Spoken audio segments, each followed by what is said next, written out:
Hello! I am literally getting ready to show you guys every single piece that I did to start my online fitness business.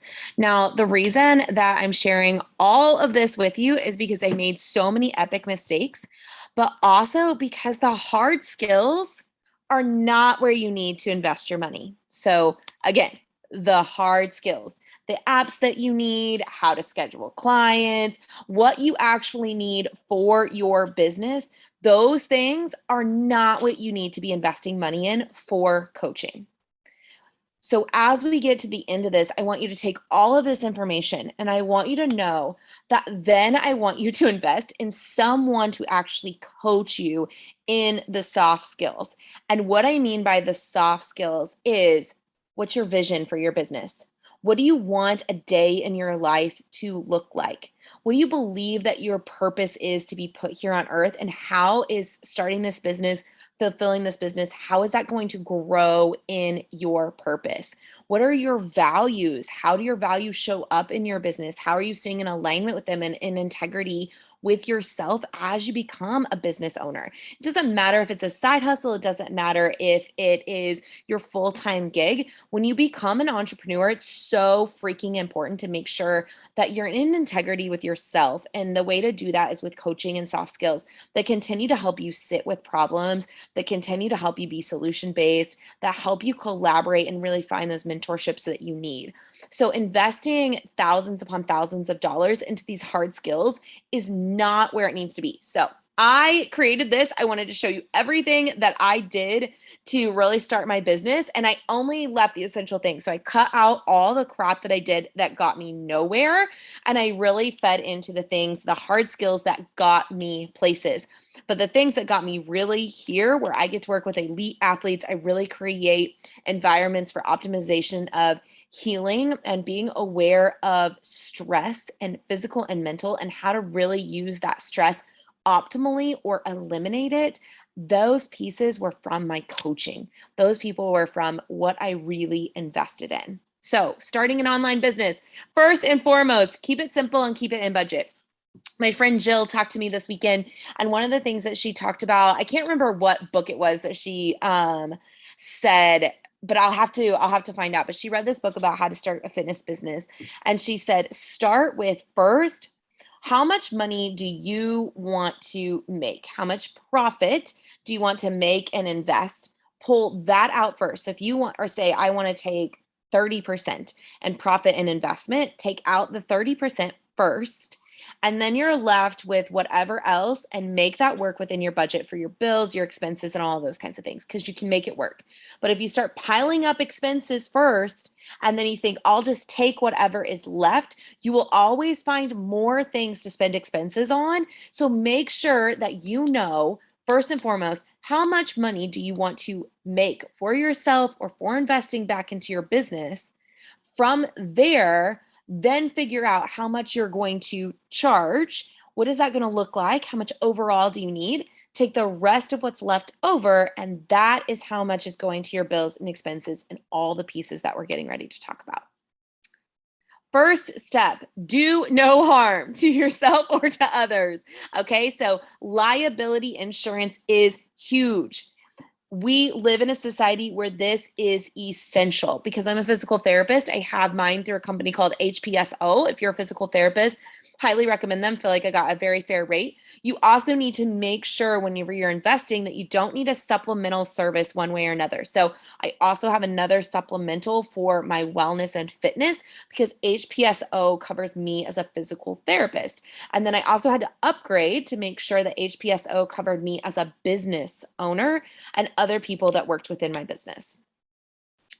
The next step in do no harm is LLCs versus other options. So I am not a lawyer. This is not legal advice, but going through and really knowing how should I set up my business corporation. This is essential. So just like getting liability insurance, you need to have an operating LLC or S corp, but you need to have an operating business entity in order to make sure that you're a legal business and that you're not just working off of your own liability, so your own personal liability. LLC is what my business is set up for. So a sole proprietorship is the default option if you don't make any other entity choice as an individual. Where two or more people are involved, the default option is a partnership. In these cases, there is no protection for an owner's personal assets. Owners of sole proprietorships and partnerships are fully liable for any debts or obligations of their business. This is why setting up an LLC is simple, it's easy, and it's super important. You do not need to pay someone else to set up your LLC for you. In majority of states, it's a very simple process. You can call the Small Business Association if you need other help besides just what you can find on the internet, like for your business entity, like mine is established in Illinois. If you need something else, call your small business association. They'll be able to help you. A corporation is a legal entity that is separate and distinct from its owners. A corporation has the right to enter into contracts, loan and borrow money, sue and be sued, hire employees, own assets, and pay taxes. Yay! It is often referred to as a legal person. So your business is literally like a being that is able to take on all of those different pieces for you so that I'm not personally responsible for mobility, physical therapy, and wellness. I have protection of my own personal assets. And this was so important to me because when I started my business, I had a child who was a year old. I also have a husband. We have a house, we have cars that are not associated with my business. Owners of corporations are not personally responsible for their business debts. Many small businesses shy away from the corporate entity form because setting up one is generally more costly than other types and requires some additional maintenance. Please do this. This is the type larger businesses choose because they have more fundraising and investment options available to them. LLCs, our business entity form, is the lowest maintenance entity. That's what I started with. Most likely here in the next year or two, I'm going to move in a different direction according to my advice from my lawyer and my CPA. But it provides personal protection from your personal assets of a business owner. An LLC can be comprised of one individual, a partnership, multiple individuals, or a corporation. It is the most widely used business forms for small businesses. You may have heard people talking about another entity called an S Corp. This relates to a tax election for those owners of the LLC. So if you want to find out more, you can kind of talk with your CPA. Legally, so FitLegally is where I've gotten a lot of our contracts and businesses. So you guys can really invest in them. It's a very simple way to make sure that your contracts are up to date and they're legal. So they are actually a legal resource for fitness businesses and professionals to protect them. I have a local lawyer that works with me, reviews all of my things, and is any point of advice if I need to call. So I pay a fee to use him. And then also I use FitLegally because they are familiar with actually fitness businesses and legally what we need to do. So this is attached here. You guys can go check out their resources so that you guys can see all those things. But step one is do no harm. Do no harm to yourself or to others. Most of us are licensed individuals. If you're an actual coach, you guys don't have licensing regulations yet. So that's a really great thing. But also, you need to take it upon your own personal ethics that you do no harm to others or to yourself. So, making sure that your business is protected and that you are operating legally and ethically at all times to the highest standard that you can hold yourself to. Step number two, this is the part I shied away from so much in the beginning. But if you do not know your numbers, then you do not know how to grow. You do not know where your limitations are. And really, again, you are doing a huge disservice to the people that are coming on board with you because when you start your business, the goal is that your business will exist for a long, long, long, long time. For me, I think about it when you start a business, you should be able to sell that business. And that is so important. And you cannot sell your business if you don't know your numbers. So, knowing your numbers. Step number one, hire a CPA. So, a CPA is going to be able to advise you on what your quarterly taxes are looking like so that you don't get to the end of the year and, oh, 10, 20, $30,000 in taxes that you weren't aware with. So work with a CPA immediately. CPAs are also going to help you understand when you bring on contract workers versus employees, what the regulations are there, what the taxes are there, how to take those out. Some CPAs are also bookkeepers and can do other work for you to be able to make sure that all the pieces of your business are being on the up and up, paying employee taxes, making sure that you're sending out the right forms for contract laborers, and that you're also filling out those forms for other people that you're paying information to, so that that's all being tracked of how money is coming in and out of your business. Bookkeeping for yourself or hired out. So I do both. So my CPA is also my bookkeeper. I send her at the end of the month every piece and part that I've done for the month, how my revenue and how my expenses went.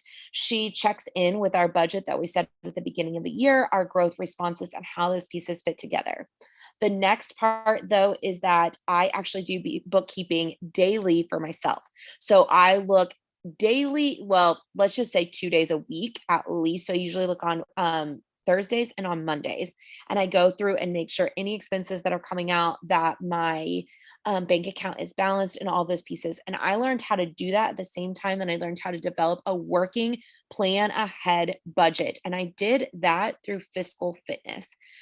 So I did business coaching with them for 2 years. That was all geared towards finances.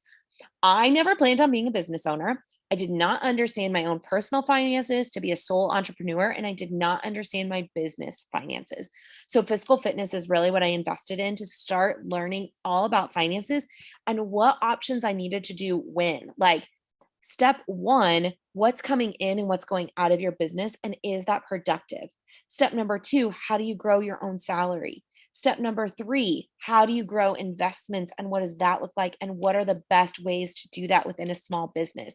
They were able to really help me piece together all of those. And I continue to use them now twice a year just to do annual biannual check ins to make sure that my business is moving in the right directions and that I'm actually growing and able to make the biggest impacts possible. So I highly recommend, again, investments in coaching are not to learn specific, like, what app do I need to program with my clients?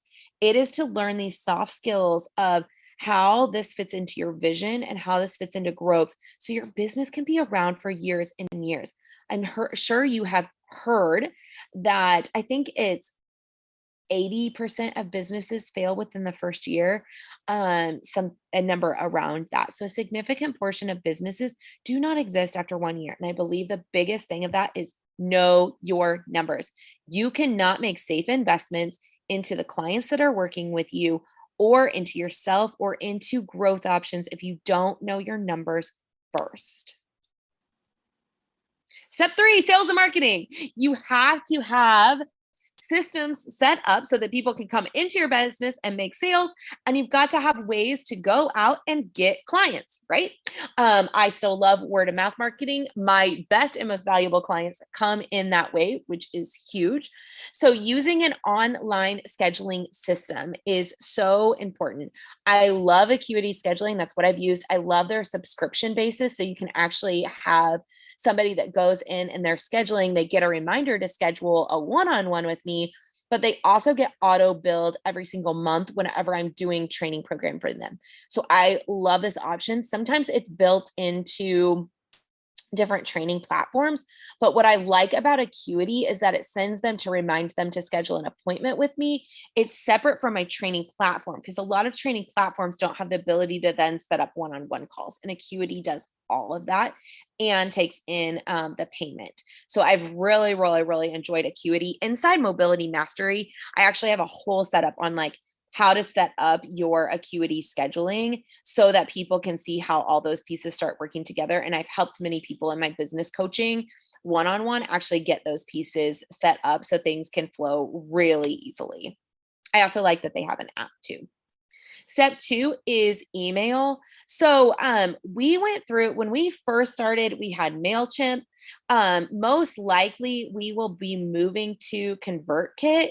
But I wanted to talk about this because ConvertKit is a bigger expense for us. So right now, because I run a coaching certification program called Mobility Mastery, I actually do all of my email marketing through that host, which is called Kajabi. And I love it. It allows me to see email open rates. I don't have another thing going on. So, like I said in the beginning, simple, simple, simple. I had multiple different pieces going on where it was like, oh, well, I'm running Facebook ads. So I get their email address in Kajabi where they're getting their freebie, but then I put it in a MailChimp because that's where I'm sending everybody. And it was on and on and on and on. And I didn't have everything linked up.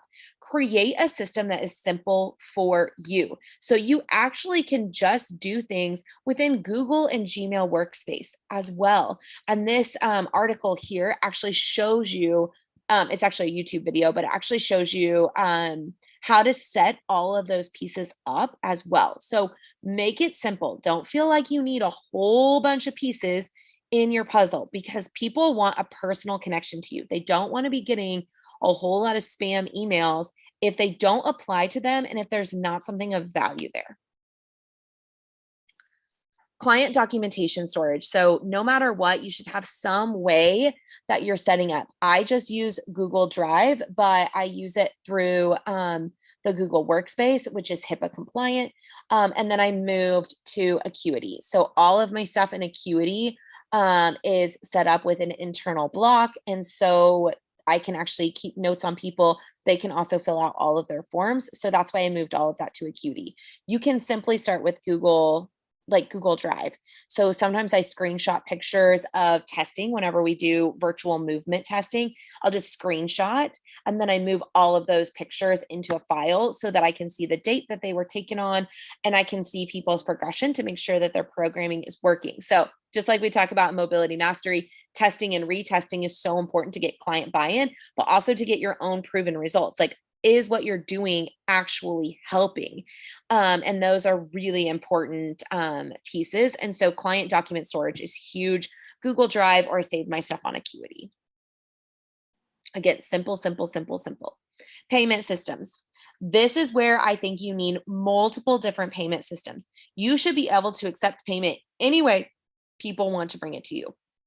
And so we take cash, card, or pieces. So we have Stripe account, we have a Square Space account, and we also have PayPal, and then I also have a business Venmo. So those are all the pieces that people can pay us, whether they've forgotten their card, whether they've forgotten their check, or through Acuity, it's actually connected with Squarespace.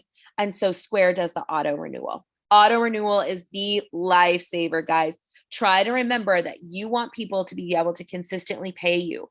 Even if you have to invoice them and they take a week to pay, now you're invoicing them again in 3 weeks. If they are like, you just invoiced me, now they're waiting maybe 2 weeks before they pay. So all of these pieces put your business behind. So auto payments is huge. It's a relief to your clients. They don't have to worry about watching their email for an invoice, or if they miss it, they don't have to feel guilty. You don't have to say, hey, if you don't pay this, we're going to have to stop training. It just automatically goes, and it's so easy and helpful. Systems, systems, systems, simple systems. And the payment is already connected in there. Last thing for sales and marketing, landing pages and websites. I love Squarespace because it's really easy to use. As I said before, I'm hosting our coaching certification program on Kajabi. So I actually have our whole website hosted through Kajabi. Every landing page that I create is in Kajabi. All my email campaigns are in Kajabi. So I actually only have Acuity, Kajabi, and then I'll talk to you about like the actual training program that we have for programming for people. But those are the 3 things that I have. You can use Canva to create like your social media posts, to create graphics to put on your website, all of those kinds of things. It's free, or it's $12.99 if you want the Pro, which the Pro has some other features like the background remover. It also has, which is like phenomenal. And it also has different pictures that you can go and pull. So stock images, stock videos, which can be really, really helpful. This is what I was talking about, the training platform. Again, if you're just starting out and you want to keep expenses low, you can simply use Google Drive.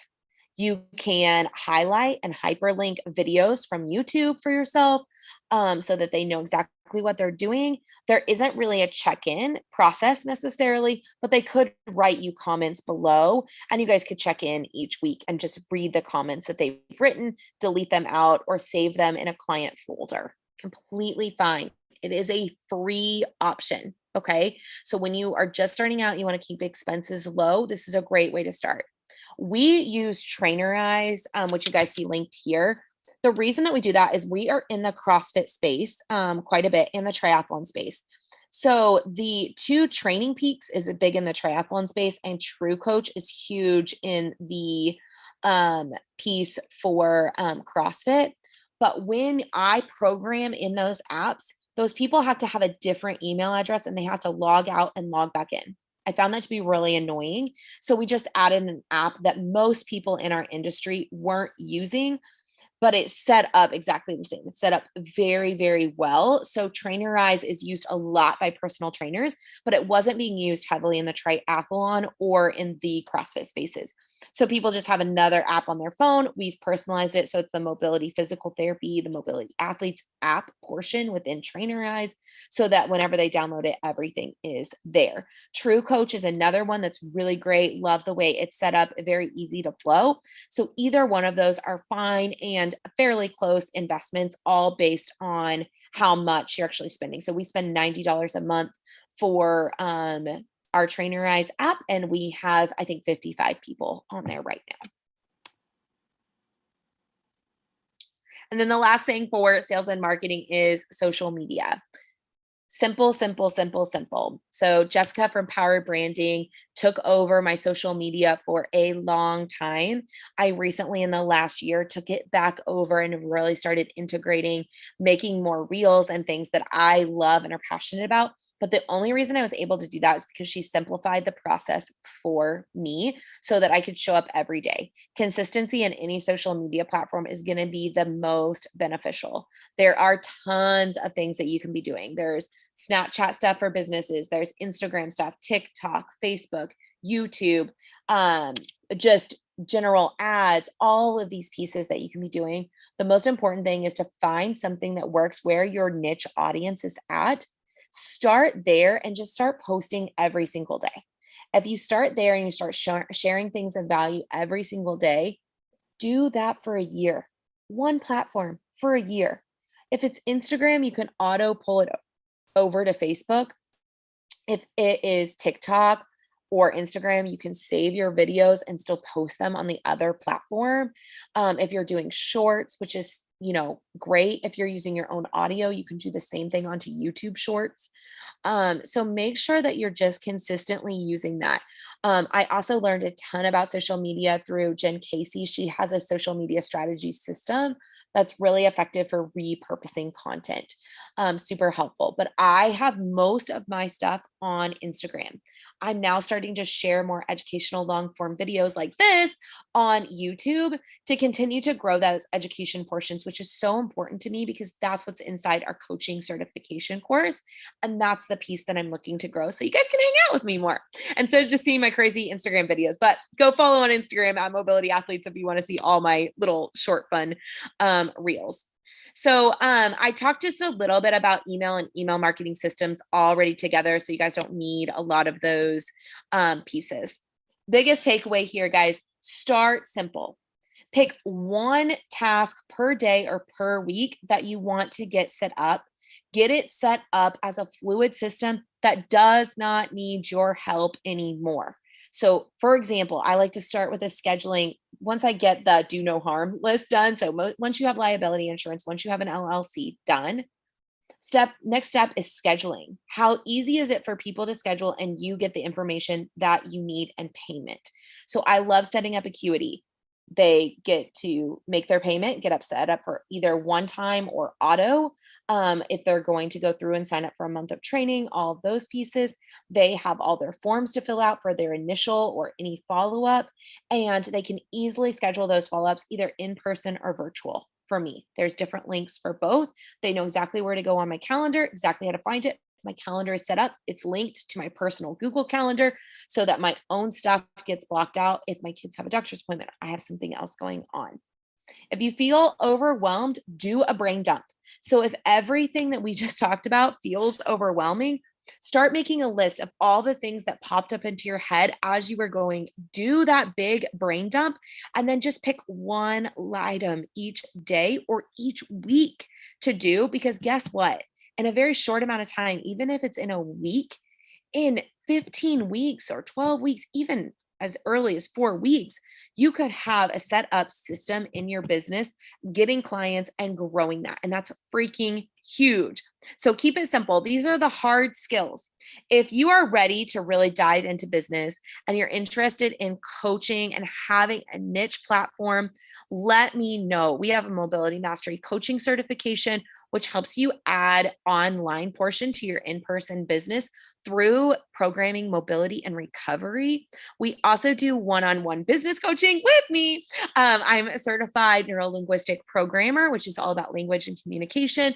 I'm also a certified clinical hypnotist and work with tapping and really helping people find their vision, their values, and then executing that out in their business is my specialty. So if you're interested in taking these hard skills that I just taught you and then integrating them with all the pieces that you need to make this business last for you and feel really freaking good for you every single day, then that's what I'm here for. So would love to connect with you deeper. All the information is below. Subscribe to this channel if you love this and you want to see more hard skills training.